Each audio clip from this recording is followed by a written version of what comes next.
I was born on a farm, and I helped all the farmers around when I got 11 to 12, something like that.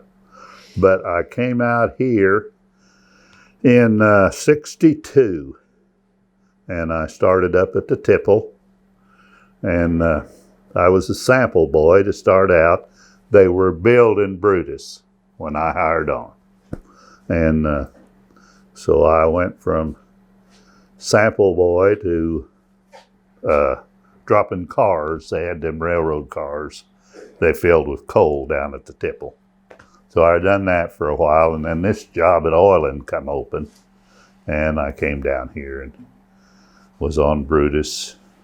I operated Big Brutus for a year and a half on the midnight shift, and when it shut down, I helped it dig it up to this place. Down there's the bottom of the pit where the coal was.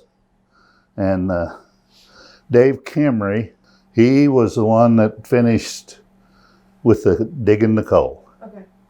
And he was the evening shift man. I come on, brought it up a ways, and then the day shift guy dug this all out, Galen Lynch, and shut her down. Well, when it was running, we changed shifts at 4 and 12 and 8, and it ran all the time. And when it started out, it ran 7 days a week. And we'd come to work, we'd take the shift, let them go home, and then we had, as an oiler, we had rounds to make and check all the grease and system, and the operator just sat there and operated.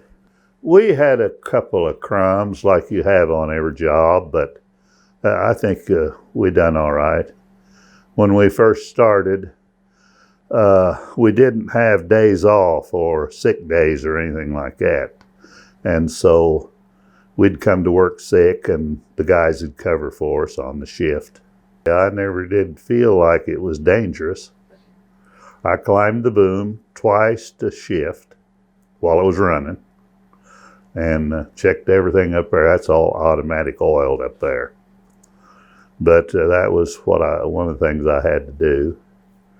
And then there's lots of stuff back here that an oiler has to check. There's a lot more to it than